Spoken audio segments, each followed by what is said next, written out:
Welcome to Trust the Journey. I'm Jason Maletsky. And I'm Melanie Curtis. Our mission is to live, laugh, love, and learn together with you. Yeah, we're here to create conscious connections, to grow and contribute through our own practice of openness, honesty, vulnerability, humility, and trust, trusting the entire journey. If you want to connect to us on the wider internet, you can find us on our website, and all of our social media is under trustthejourney.today. Yeah, right on, family. Thank you so much for being with us. Here we go. All right. Welcome. This episode, we're doing a free flow. We're just no topic. We're just kind of jumping in and seeing what comes up. Kind of being really in the process. I like that. I'm excited about today. I did not prep. Good. Sometimes it's really, really valuable to just show up to the day without a completely contrived approach to what's going to happen, right? Yeah, absolutely. It's funny with my life coaching clients, people will show up and they're like, oh, I didn't really prep. I don't even know what I want to talk about. And sometimes those are like the most valuable sessions because what you didn't think about, or what's maybe hiding in the back edges of our brain, kind of comes up and has space to come up, which I mean, I've experienced that myself with my own coaches, where I'll show up and be like, I don't know what I want to talk about, and then we have some sort of really heart-centered breakthrough or something like that. Yeah, I would relate the same experiences myself. One of the things that I've known, like from my own therapy sessions, is when you sit down and they're like, "Hey, what do we want to talk about today?" And you're like, "I don't know. You're supposed to tell me what we're going to talk about today." And actually, no, it's about whatever's on your mind or whatever's you've been thinking about. I have to say, I can't not. I love the whole new microphone thing. Like, I love that part of our process that we're working so hard to grow and really up our professionalism. And I can't not acknowledge you, Jay, for all the work that you do to find us the right technology and the right hardware and teach me what buttons to press and when. I feel like I'm learning a ton about audio and the hardware and stuff like that. I mean, even just now today, where to set the microphone up and realizing that I needed a desk versus just sort of some makeshift put my computer on a box scenario, which sometimes I definitely do. You know what I mean? So it's like, cool, okay, I can do this. It's just learning that I'm excited to do that stuff because I'm excited to up how we sound and obviously learn and grow, but meaning I'm fired up that we're really upping our professionalism. Cool. Me too, and thank you. Yeah. It's mutual, the for the listenership or for our viewership. If you were to be watching us prepping for this episode, it would be pretty hilarious trying to see Melanie's got her stack of books with her computer and trying to position the microphone right and realizing, oh my God, I have to step up to the level of using a desk. It's so funny. I used to have a desk in my room and I liked it, but I don't have that large of a room. I live near New York City. The space here isn't that large. And it's cool because I feel like you can do so much with so little. Like, I'm a big believer in that too. So I've always really made it work. And it's a funny thing because it's really about, like, where is this relative to my face and how does that work functionally? You know what I mean? Theoretically, I could use my other tripod and like stuff like that, but yeah, it's definitely part of the process of what and how do I want to use my space. I've varied that multiple times over even just living in this particular apartment. But anyway, that's just sort of one of the things that in terms of our project, it's now noted, like, okay, I need some consistent space to set this stuff up so that it's exactly the same distance and it, yeah, basically is consistent in our recordings. You've got me down in this. I mean, just this, it's always interesting metaphor how life is a metaphor for life. And we've brought this up in previous other discussions, right? Where there's always a scaling. One of the things I've observed in my experience in this life is everything has a larger and smaller version of itself. And so in the topic of, creating some structure, creating some consistency, looking to up our game within our podcast, and by doing some, subtle improvements or trying something, going, well, that was okay, but it wasn't as where we want to be, and, doing different versions, or the iterative process, and that creation of trying to create a better version of ourselves, a better one that we're content with, having put work into it and go, okay, I've done some work in this area. Am I happy with the outcome? Do I feel like I can put this where it is, and it can live there? And that's what I'm content with, or does it need to change? And then and keep changing it until it reaches a structure that is consistent and that is reliable and that does serve us in its function and it really works for us. And the thing that got me really onto that thought was the less with more, smaller space,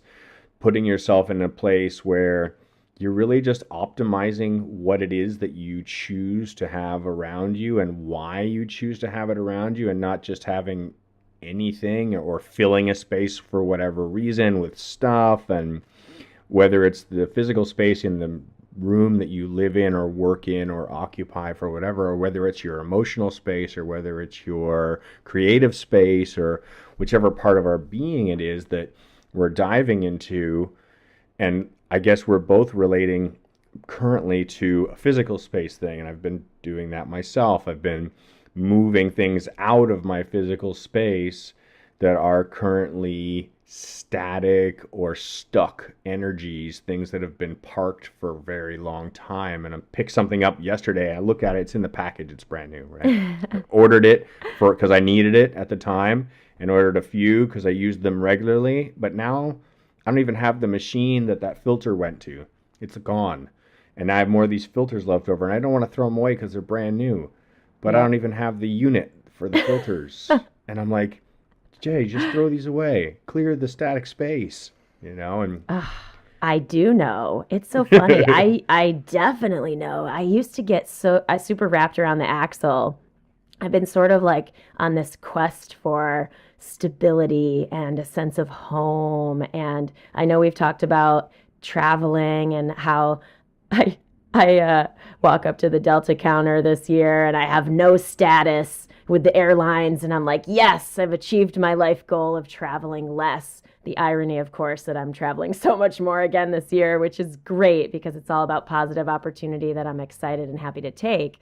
I bring that up though because I used to get wrapped around the axle about like wanting to buy a home and really wanting to like own a home, and yet I have chosen and I'm excited to live in an area that's very expensive.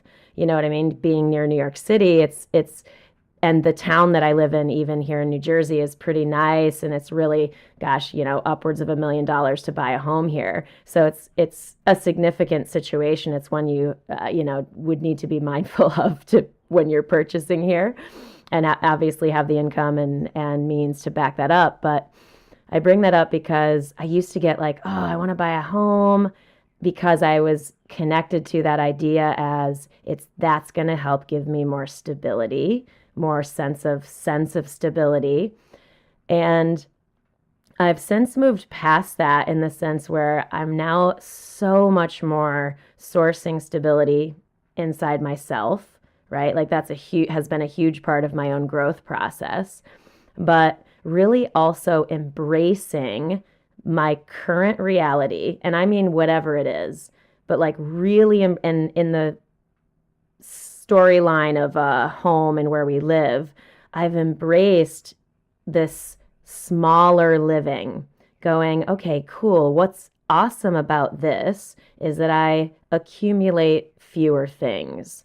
I am smaller in terms of what I gather in terms of physical things, which I like, which I think is a positive for me. So I occasionally, every so often, will do another like purge, another clearing of my space. And I've made that and turned that into a habit for myself, which I like, and so recognizing that that feeling of stability and home is important to me, I'm like, okay, great.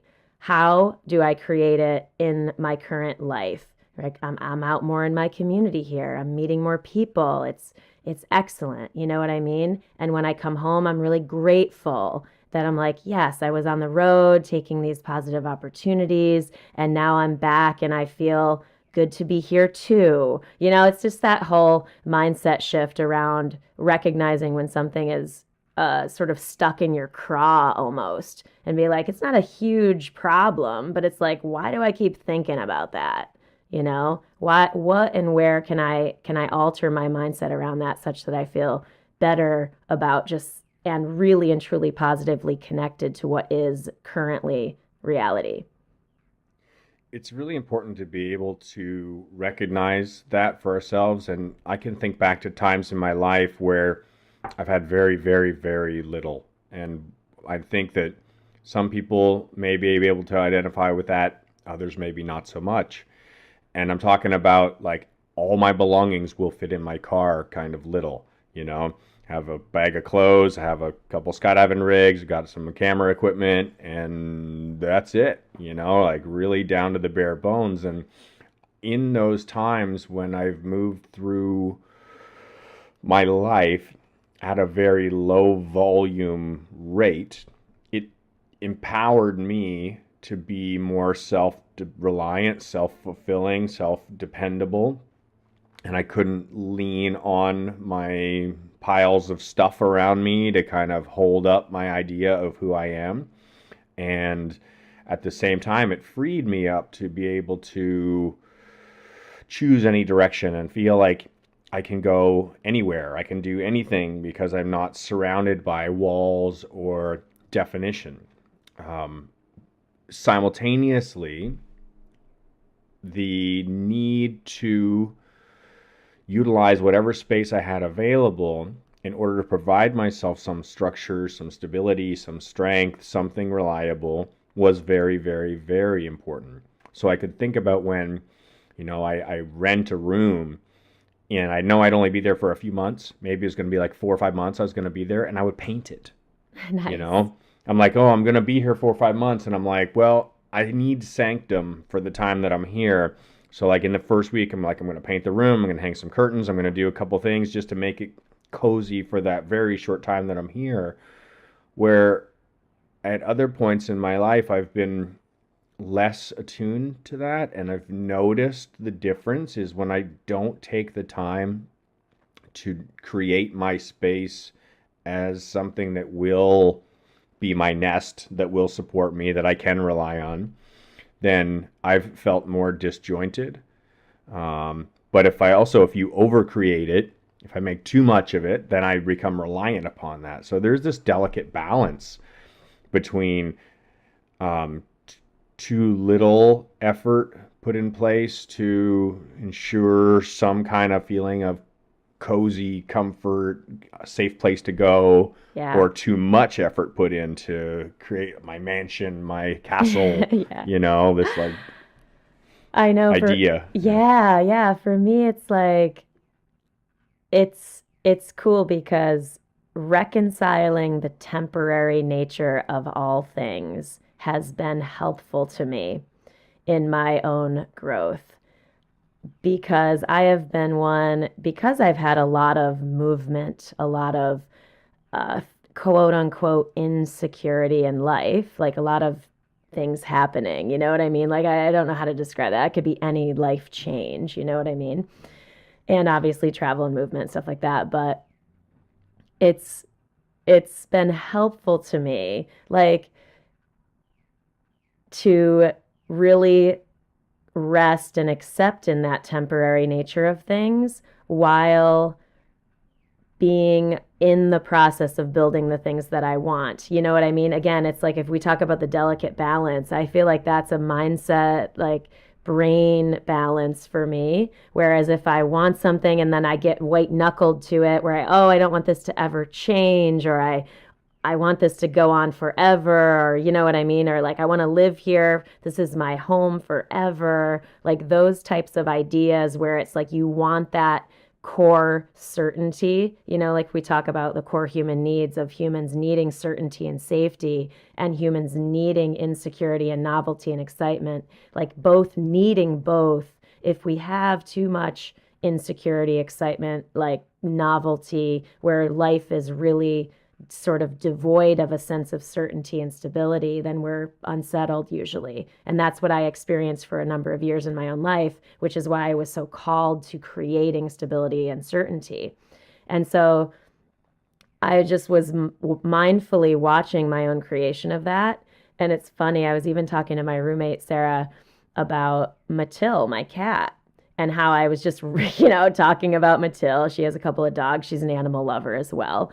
And how I was like, I can't even think about Matil dying. Like the idea of her like dying is just like horrible. I can't even think about it. I just want to cry. I can obviously now, but she was so insightful in that moment talking about, just how everything it goes away. It's so like sounds depressing, but on one side it also releases you to really be like, I can really enjoy this right now.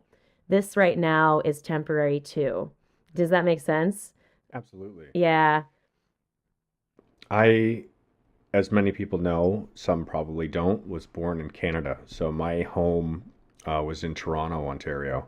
And when I chose to leave Canada to come to the US to become a professional skydiver and to really engage that career path, it was a really difficult choice. I'm sure that anybody who's ever made a big move, who's left the nest in such a huge way, knows that that first move away to a different city can be massive and double it when you move to a different country.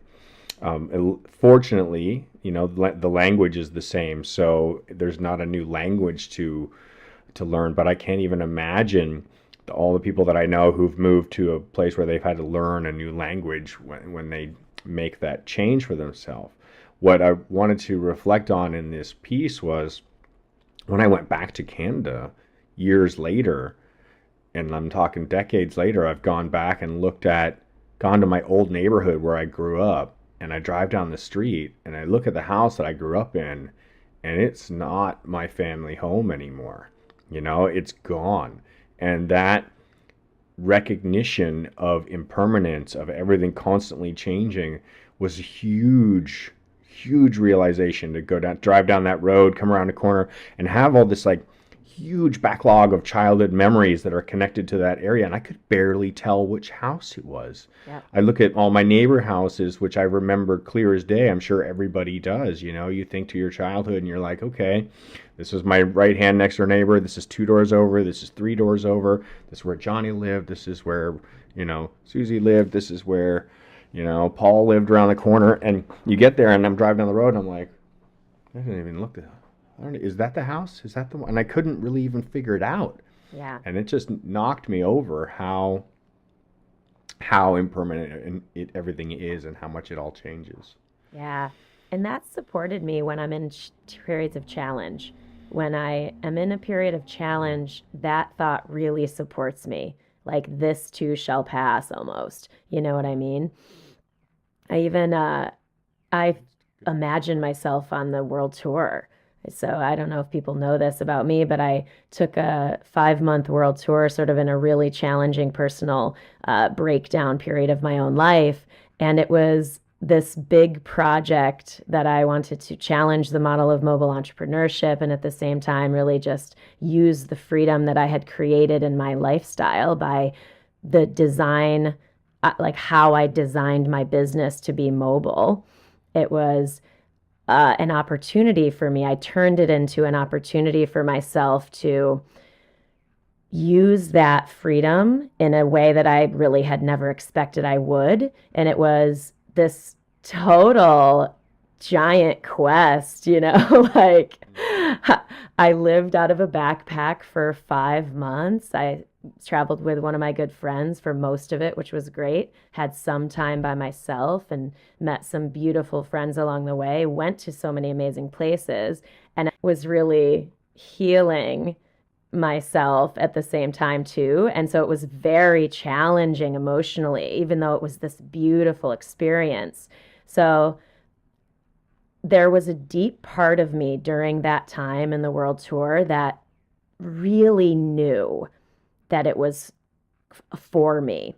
You know what I mean? That I wasn't sure what I was going to get out of that period of my life and out of that experience that I had really consciously chosen myself into in terms of traveling like that because it was rigorous. You know, it looks like, oh, living the dream, traveling the world, living the dream. And I'll tell you, it was. It was amazing and beautiful, and I'm so grateful. And it was really fucking hard too, you know? So it's like both were there. If we talk about that polarity, we've mentioned that a bunch of times. And it was very much present in that experience. But anyway, I'm sort of rambling about this, but the understanding or the intuitive knowing that something in that, like I knew it was for me and I really wanted to persist to the end because I also knew at any point I could decide to buy a plane ticket and go home, right? And I really was aware of that the whole time. And so anyway, long story short, it really showed me how little I need to live to have, how much I can get through something really, really hard, like how much I'm capable of in terms of emotional challenge and literal logistical challenge and all of that stuff. And so it makes me just even more able to choose into a small apartment if I want to, or buy a home if I want to. It's like you were saying, those possibilities really open up, and the scope of possibilities opens up when we have experiences sort of on those edges. I also did a 8 month world tour like you when I had two roller bags and a backpack. Yeah. That was my thing, and most of it was full of skydiving and base jumping gear. So the bags are mostly, equipment. But I'm curious, in that time when you were on the road, did you have a home base? Did you have an apartment, or did you leave it all behind and just figure it out when you get back, kind of thing? Left it all behind. Yeah, no home base. I had a round trip ticket that I never intended on using the return ticket, which is what happened. And then, consistently purchasing tickets and, you know, hotels, friends as we sort of circumnavigated the globe. And yeah, it was, oh, such a fascinating thing to reflect on now, like being like removed from that now, being forward in my life and my growth. It's fascinating. I'm so glad I took a lot of pictures. I'm not joking. Like, I'm seriously not joking because now when I look back, I'm like, oh, that's so awesome. It's easier to connect to all the beautiful, positive memories too. And I'm just so grateful for all of it because, man, it's when we go through hard stuff, it's it just so tells us what we are capable of, you know? Like I can't not acknowledge that in terms of any difficulty, whether it's a world tour, a personal healing, a team experience where we're navigating conflict and learning how to talk to each other, or building a business, because that's one thing I did on the world tour as well, is that I deliberately continued to run my business. So, I was like emotionally healing, living in this wildly unstable, weird traveling scenario, and I was running my business, like for real, talking to clients from various parts of the earth, one of which being like in a bathroom in Nepal, hoping the freaking like generator didn't go off, putting blankets around the bathroom so it didn't sound like I was sitting on the toilet, like all of that stuff. It's just like you figure it out. I'm cool with setting a box up and having it, you know what I mean? Like that experience is partly why when we get a new microphone, I'm like, yeah, I'll just set it on a box and I'll just prop it up and it'll be all good. It's partly because of that experience that I operate like that, if that makes Yeah. sense.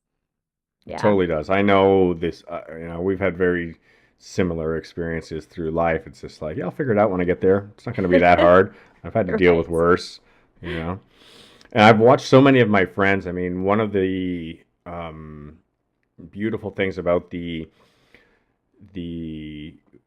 jumper lifestyle is it's very much encourages that avid travel life, of moving around the globe, of moving different countries. And I see my friends who many of whom have chosen the same path of being the digital nomad or the traveling instructor or the traveling coach or the boogie tour or whatever the example is of how we can just choose into floating around and doing whatever fulfills us, and also leaving ourselves the space to make choices as they occur. And that's the real time piece of it, right? Like you said, oh, I never planned to use the return ticket. And last year I did the same thing for myself. It's like I bought a one-way ticket. I'm like, I'll figure out the other half later because I don't really want to commit into anything right now. And now that's becoming more and more of my default, where I used to be highly structured about always wanting to say, okay, this is my departure date, this is my return date, that means I'll be back for this period. So, and I can have a lot of clarity. And now I've got a trip coming up this year, and can't even decide which country to start in or when to go. And I'm just like, well, I'm kind of just gonna. I'm even letting the departure kind of run up against the wall more often, where then I'm kind of forced to make a choice based on having less options. And that's similar to the same point of like choosing into a lifestyle that's got less around you all the time to constantly tell you how everything's going to be. And by by leaving myself less options or putting myself into a corner where you're like, okay, I have to do this call from the bathroom in Nepal, then I have to make this simple set of choices. It's like this is what I have to work with. I'm going to choose path A or path B, and I'm going to get the answer, and I'm going to be happy with it because I've chosen myself to this point. I'll choose myself to the next. Yeah, it's interesting the mobile lifestyle, digital nomad, whatever. I certainly do not live that lifestyle. I could because my business allows me to be able to do that. So I could live anywhere, which I'm still grateful to have that option. I like having that undertone of freedom in my life. That serves me, that energetically supports me, even though I am in a more grounded place in my trajectory or just in my current phase, whatever this is. I'm more called to being in to doing, as we said, less travel, but my point is being in more in one place. I like the idea of growing more in one spot.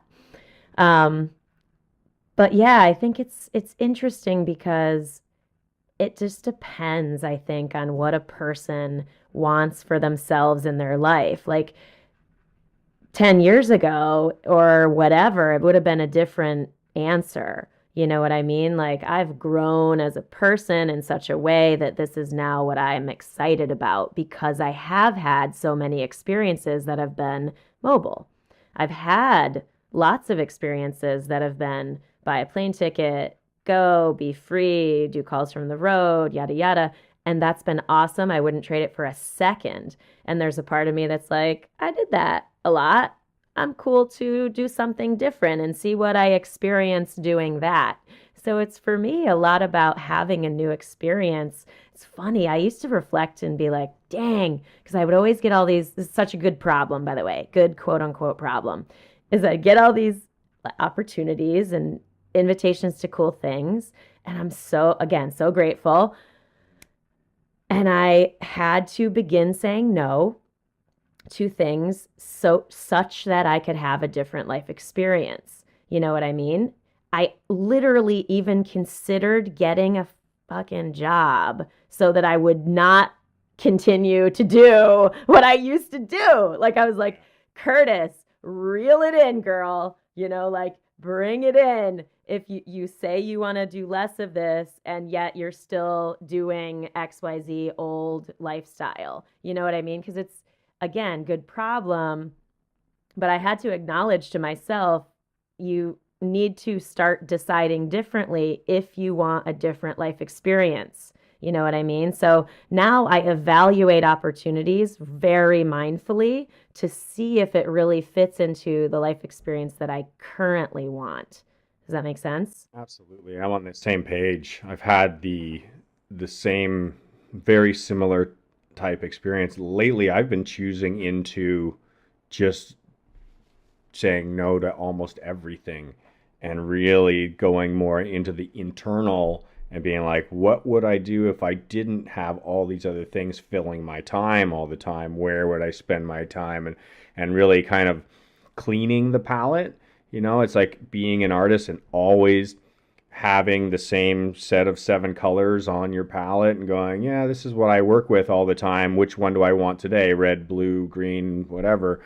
And then at one point just walking over to the workstation and then just cleaning it off and then just leaving it empty and not having it committed, and then the potentiality of absolutely new things occurring is there, you know. And I've really noticed for myself that I'm quite content at this point in my life to allow for some new things to happen, right? And maybe I don't even pick up the same type of paint that I'm used to painting with. I pick up something completely different. And I think that's what's led to this interaction and, you know, the production of this podcast. And it's just opening up those spaces and choosing, you know, choosing into new directions and new experiences. Yeah, I've been telling a lot of people now that my book is published, and I don't even think I mentioned the title of the book, but this is relevant to that exact point. So, my book title is How to Fly Life Lessons from a Professional Skydiver. It's a long time coming, super fired up that it's out there. It's been awesomely received. Again, gratitude out the wazoo there. I bring that up because we're laughing about making these different life choices and being more in one spot and stuff like that. And I laughed last year or this year. I rock up to the Delta counter, no status. I'm super cool. Yay, traveled less, life goal achieved. And then I said, ironically, this year I'm traveling more. So there's opportunities that have come to me that have inspired me to say yes to travel, which, again, if I'm making mindful decisions, it begs the question, well, what is inspiring me to do this? If I'm declaring that I want to travel less, it's basically around this idea of speaking more. And I'm, for the first time in a long time, I've had business coaches and friends and just people really support me throughout the years to be like, go and you be a speaker, this you'd be great at that, yada yada yada. And I've never felt that called to do that. I've I've done it. I've done it here and there, but I've never been excited to like really go, yeah, speaking is what I'm gonna do. I'm into it. But now that my book is out and I just love the idea of speaking from the premise of that title because from that title, like How to Fly, metaphorically, you know, life lessons from a professional skydiver. It's kind of sexy. It's kind of cool. You know, like skydiving's always this kind of weird, cool hook, you know, when you're talking about non skydiving audiences. And so for me, as someone who cares about delivering rich value that transcends whatever content or context we're in or talking about, I like that I can maybe go in with this just big platform of my life experience and professional experience. But really, my intent with that is going to be to deliver universal value and talk about things like courage and connection and hard work and all the things that really inspire and motivate me. And authenticity, just things that I would love to deliver. Anyway, I could go on and on about this, but for the first time ever, I'm very excited to really just say, yeah, I'm going to do some speaking. And it's like, I don't know, it's exciting. We'll see where it takes me, but I have no idea. All I can say is I'm excited about it. I think it's awesome. I know you've always been very comfortable with a microphone. For those of you, Snap. right? Our picture So from 9 years ago. yeah, one of the first times that Melanie and I actually engaged in public speaking was I at know. a an event being hosted here in Skydive DeLand, and I was DJing for the event, and Melanie felt. I think you were helping produce some of it, or doing some raffle or giveaway or something, but in some way she ended up on the microphone, and there's a picture that popped up recently in our feed, in my feed, and I shared it to our one of our Trust the Journey family, of Melanie all sideways in the microphone and me with my duck lips on, and I'm like, oh gosh, this is where it's all come to. Yeah. Oh, it's so funny. It's just comedy. I mean, that type of stuff. God, I did that forever. And that's the thing. It's like I don't really have a problem talking in front of people. It's just the intent of how I want to do that has changed. I like, and that's another reason why I trust the journey is super motivating to me, is that we get it. This is a version of public speaking, even though you and I are sitting here chatting, we know it's going to be witnessed and listened to by others, which is amazing. And again, gratitude to everyone listening. Thank you so much. I bring that up though, because it's connected to those deeper messages that I'm excited to deliver. There was a part of me for a long time, multiple years, where I was as growing as a life coach, where I was in big resistance to talking about skydiving at all, because I was always sort of annoyed that people were interested in it. It's like sounds so stupid now to say out loud, but the truth is that I wanted to talk about the deeper stuff, and I wanted to talk about life coachy stuff, and I was always like, God, only people want to talk about skydiving, and I just was really in resistance to that. I have since grown past that, of course, and really love and appreciate, and I love talking about skydiving. If someone wants to talk about it, that's awesome. If that's a way that I can get to know a new person and connect with them, fuck yeah, I'm totally into it. You know what I mean? And I now see it as a potential doorway to those deeper connections, a potential doorway to, if a person wants to go deeper, then maybe that's the avenue through which we get there. Maybe not, and that's okay. Maybe we talk about skydiving and that's all, and that's okay with me too. But you know what I mean? Like for me now, I go, oh, okay, skydiving is this wonderful, beautiful thing. And it just took me a while as this burgeoning life coach, wanting to only talk about life coachy stuff is what we resist persists.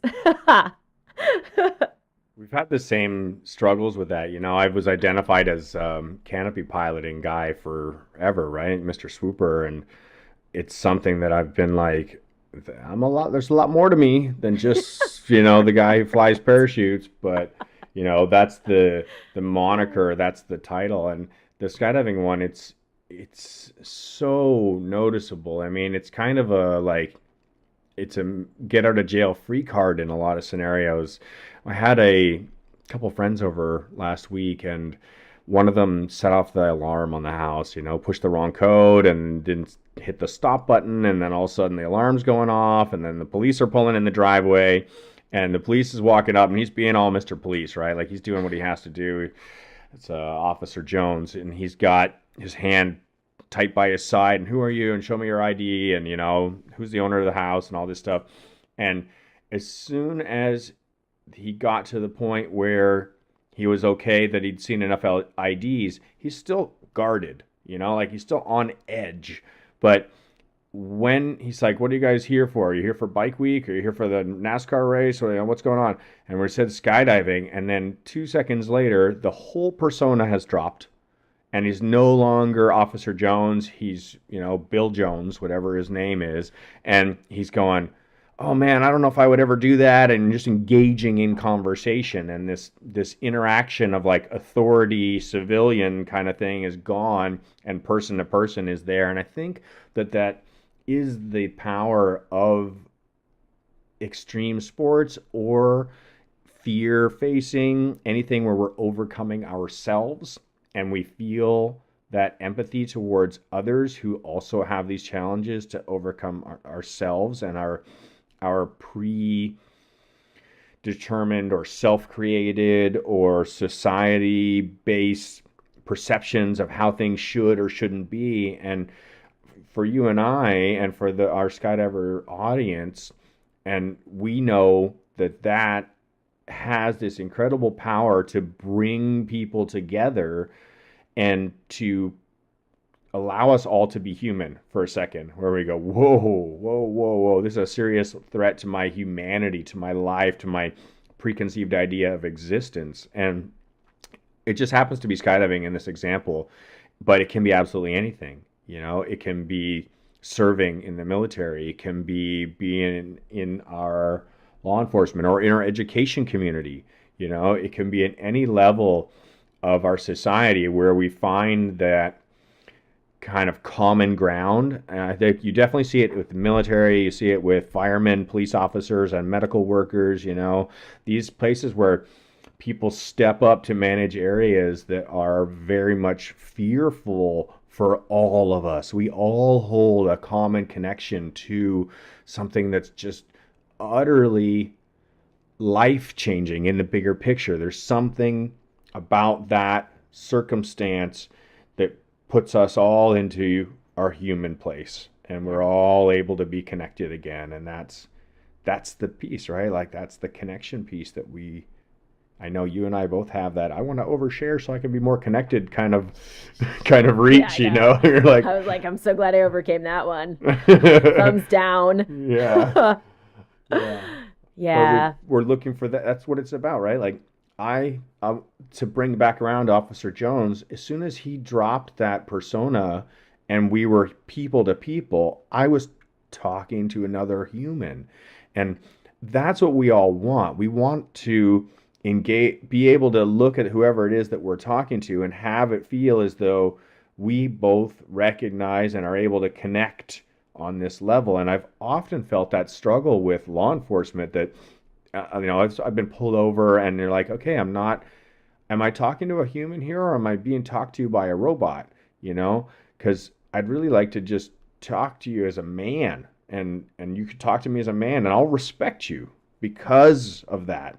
And when that isn't there, the respect isn't there either. It's pre-programmed answer. I'll answer the way you want me to answer, but you're not getting the real me. And I guess what I'm trying to get to with this lengthy big circle around, speaking of circles, I'm just playing with one of my favorite little ones here.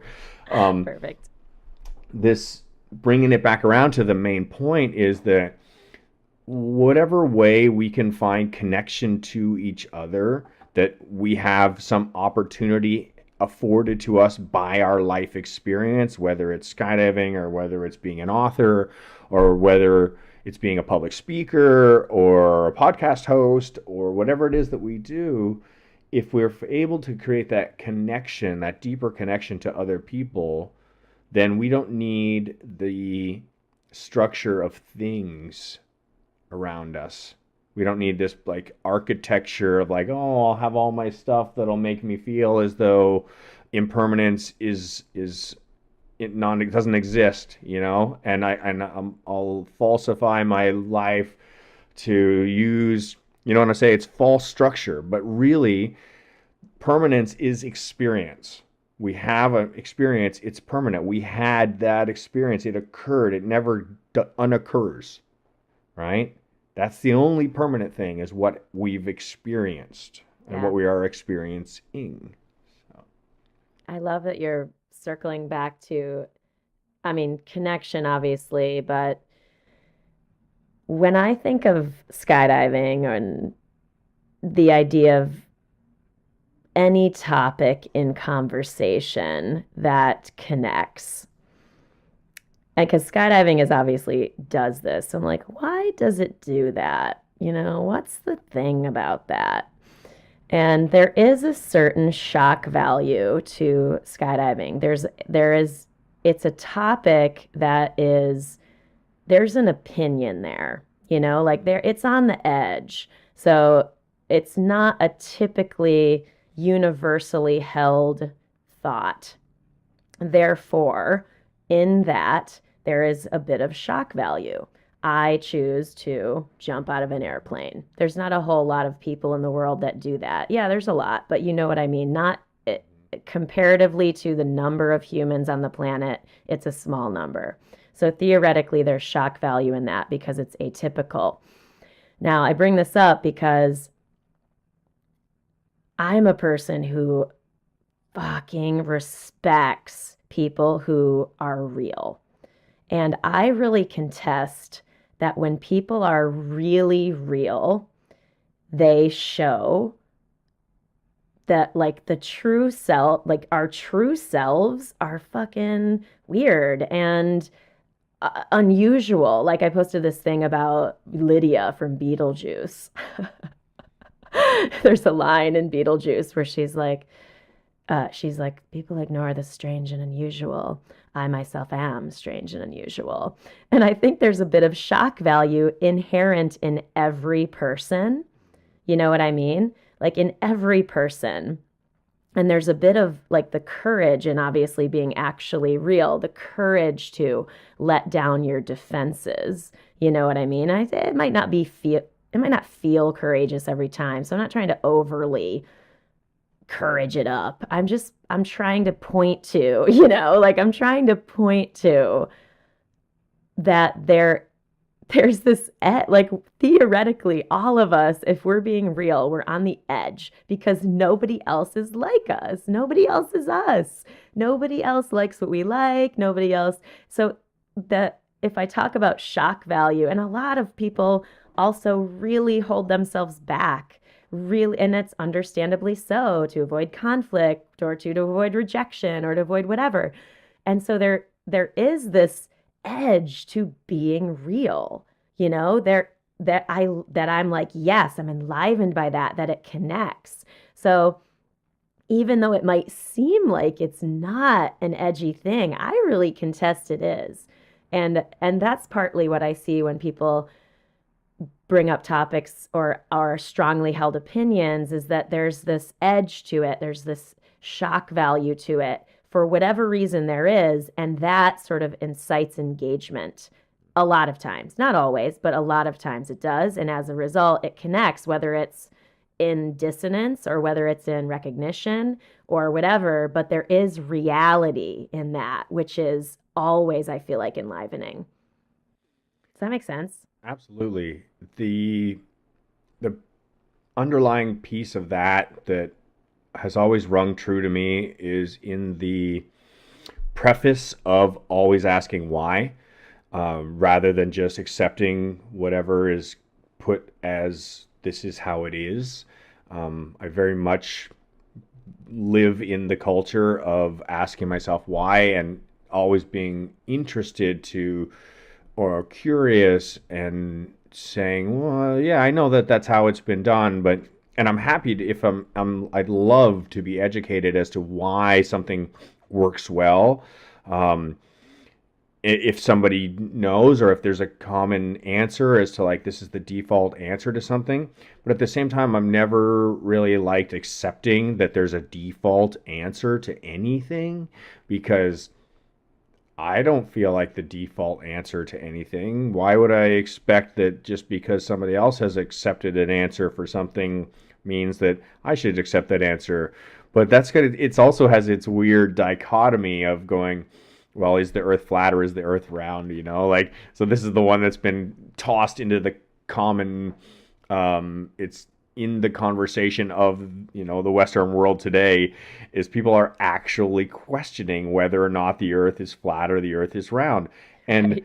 I think power to them Right. for questioning, Mm-hmm. and for being willing to stand up and be like, I don't know if I believe you. But at the Yes. same time, when something goes one way or the other, both sides have to be willing to question. And if the default answer turns out to be correct right now, then it's correct. And if it turns out that at some other point in the future that changes, then it changes. And that happens with science, that happens with religion, that happens with our understandings of ourselves, that happens with everything all the time. So it could be proven at one point in the future that the earth is flat, based on some way of perceiving it, right? Right. And I love that. I think it's fantastic to always be willing to push ourselves to those. How do I maybe it's different. Maybe it's different for me. Maybe it's Yeah. different for you. Yeah. Exactly. Oh God, I was literally just thinking about that yesterday.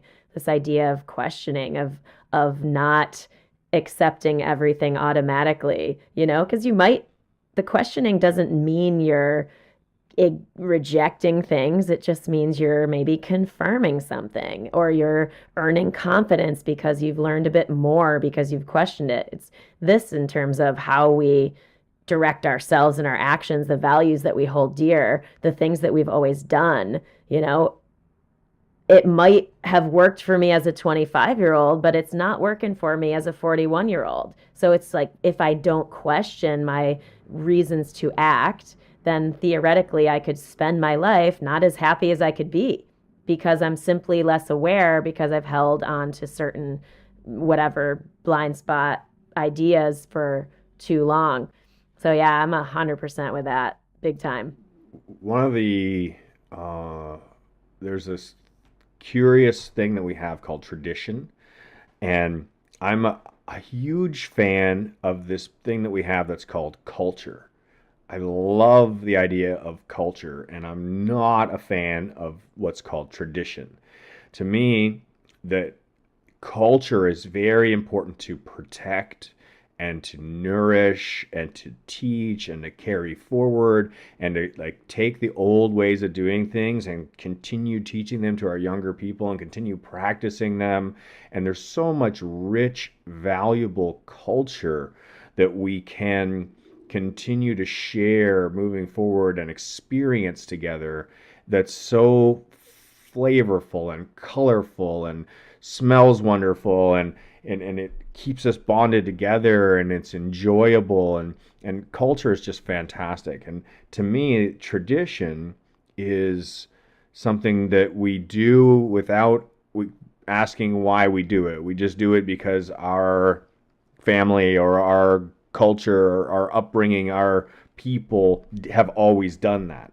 And I would always question tradition to say, is this of truly of value to the me who I am today? And it's exactly the same point that you were just hitting on. Maybe at a point a couple thousand years ago, whatever, it was of great value to throw goats into the volcano, because that's how we appeased the gods. And it worked for us at the time, and it was very powerful for us at that point. And we absolutely needed it in order to get ourselves to a point where we could be okay with everything that was happening around us. And now we might question that tradition and say, maybe we don't need to throw a goat into the volcano to understand why the volcano erupts. Now we understand tectonic plates, and we can see what's going on and causing the volcano, and we can measure seismic action. And so that tradition changes, but the culture of respecting the volcano does not. Yeah. Like we still have to pay heed to this big fiery monster that lives in the ground that can come up and get us at any time. So I just I like having when the opportunity comes to talk about the differences between culture and tradition, and to always be diving into the question of why. That's my favorite question ever. I love the question why. And why do I choose to have these things around me? Why do I choose to have these things in my life, these people in my life? Why am I choosing this for myself now? Why did I Yeah. choose it for myself before? Yeah. Yeah. Why with a curious tone is so fun. It's so Yeah. great, Oh my. I think it's so funny with I think a lot of people, if not connected to or excited about the question why, can receive it as a sort of veiled accusation.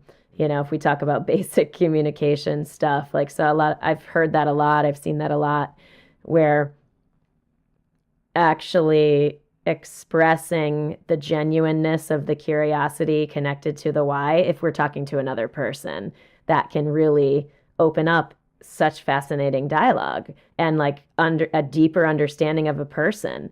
And certainly when we ask ourselves why curiously, we get a deeper understanding of our own selves, which is what I feel like you're pointing to. But even when we're in conversation with other people, asking why with genuine curiosity, it's such an easy avenue into really depth depth of understanding of what motivates a person, what are their character traits, what do they care about, that type of stuff. and it's great for reflection. I always like to say, ask why like 5 times or as long as you need. Like, this is a path to really uncovering pain points as well. When we're in resistance to something, well, why? Okay, well, this. Well, why that? Well, this. Well, why that? Well, this. And really doing that sort of deep dive with multiple layers of asking yourself why. A lot of times in that digging down, in that inquiry, we can find sort of root causes and root gremlin thoughts that are blocking us or limiting us in our radiance or our self-worth or our sense of capability or whatever.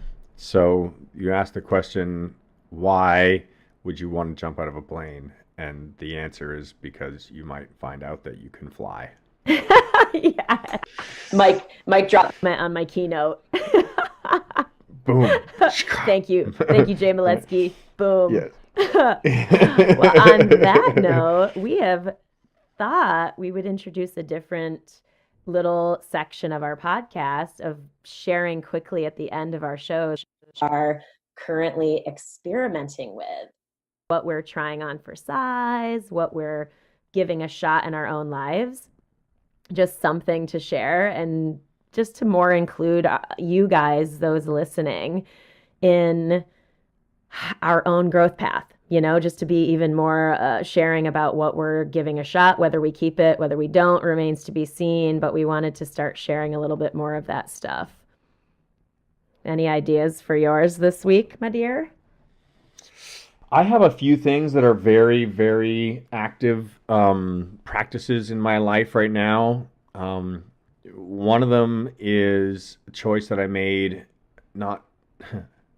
it's an interesting one because it's a choice that I've committed to recently, but one that I knew that I needed to make for a very long time. And so I'm doing yoga every day. Nice.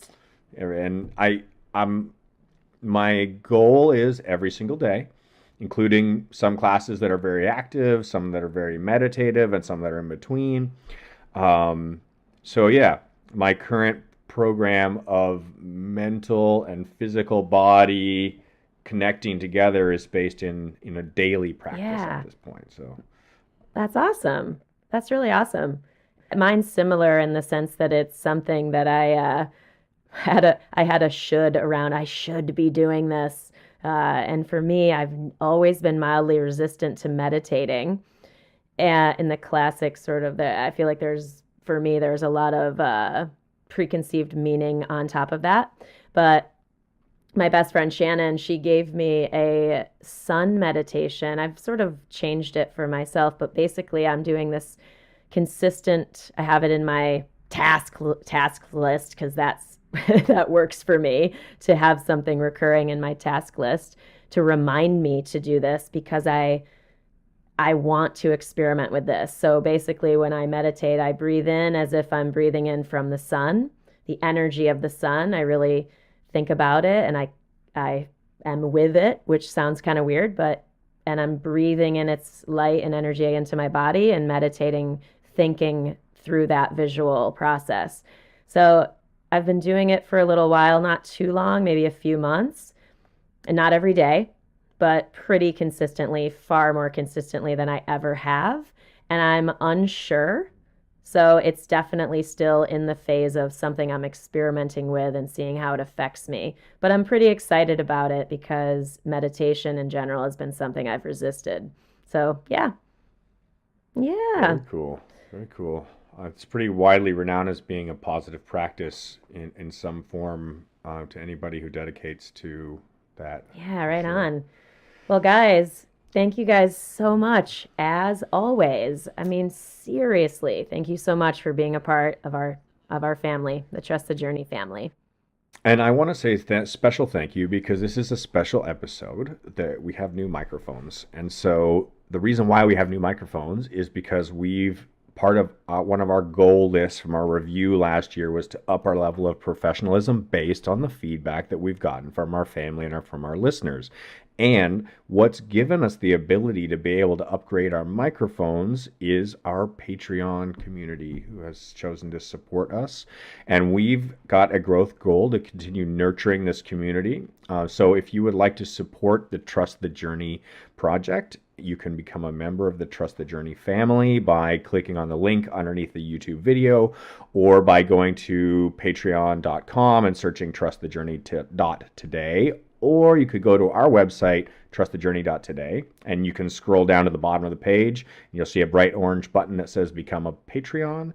So all of those are going to get you to becoming a member of our Trust the Journey family Facebook group, where we provide further value and open the conversation, and we are creating community. The goal is that we share and we nurture, we learn from each other, and we all start working together to be there for each other and have that connection that we were talking about earlier. Yeah, exactly. I was literally just sharing about it today, talking with someone about entrepreneurship and models and stuff, and really sharing about why we chose this model, is that community. I love that. And guys, no pressure, of course. If you are inspired to join the Patreon group and the Trust the Journey family in that way, great. But if you want to be a part of the Trust the Journey family and just take in our social media, that's trustthejourney.today on all the various social media channels. And really, any way you're inspired to engage us, just listening, sharing, whatever is welcome and appreciated.